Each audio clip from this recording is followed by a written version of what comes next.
the first question is, what are the most important factors that universities look for in a high school student's application? Okay, so the factors would differ per institution and they would differ per country of application.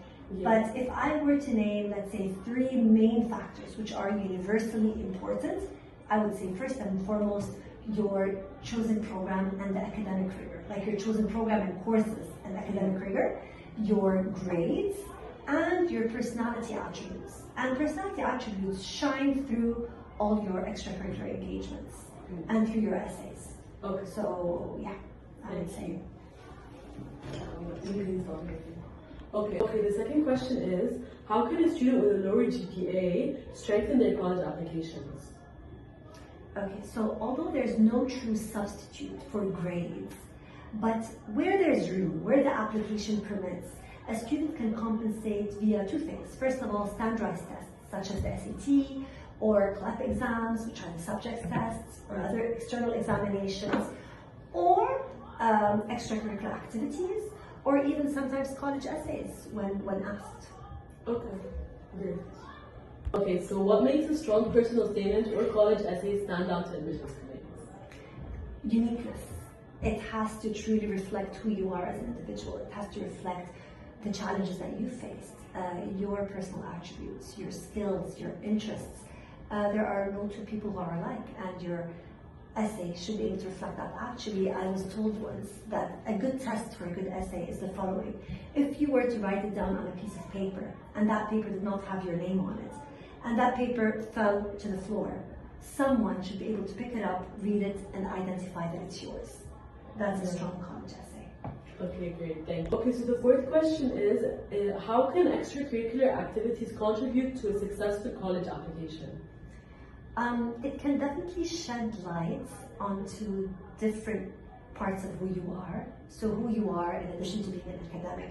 And sometimes these extracurriculars can also relate to your academic passions.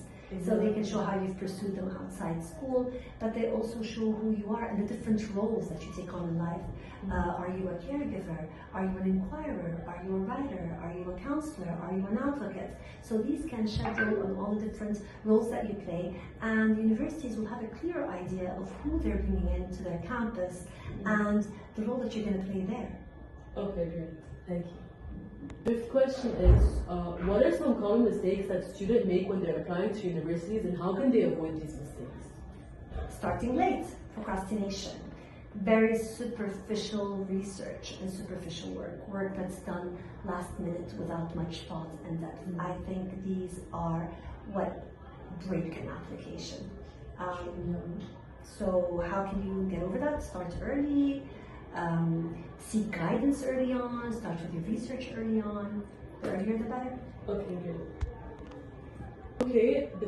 Okay, so how can students find scholarship opportunities, especially those applying to universities abroad or like here in Lebanon?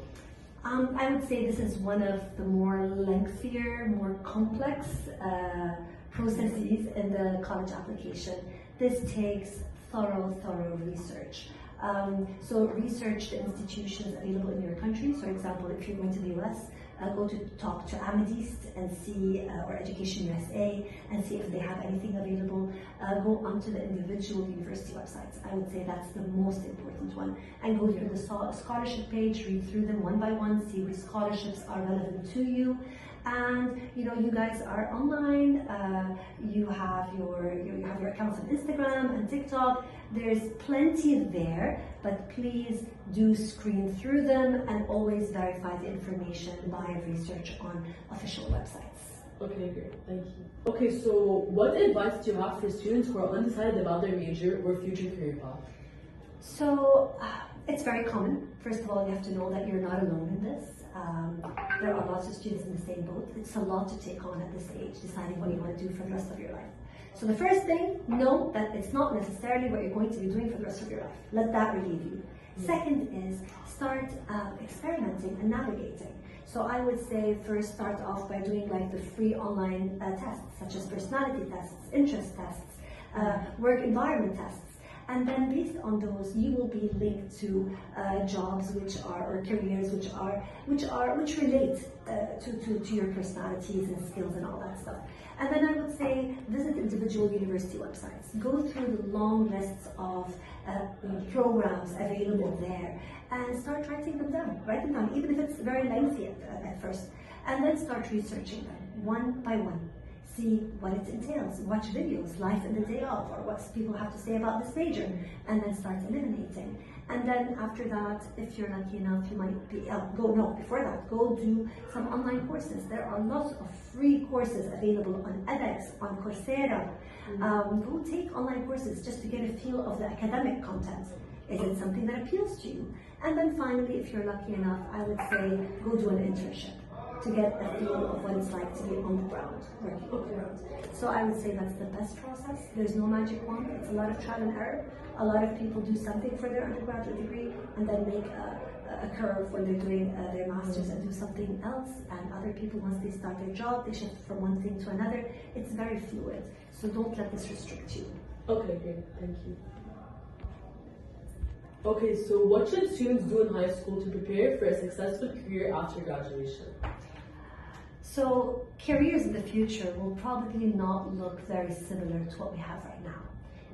The world is evolving, AI is taking over, so now the focus is on developing skills. Reading is a skill. Technology, learning how to use technology, that's a skill. Communication is a skill. Negotiation is a skill. Collaboration is a skill. Problem solving is a skill. So focus on developing your skills because this is what you will need to do in order to navigate the future career path. Okay, great. Thank you.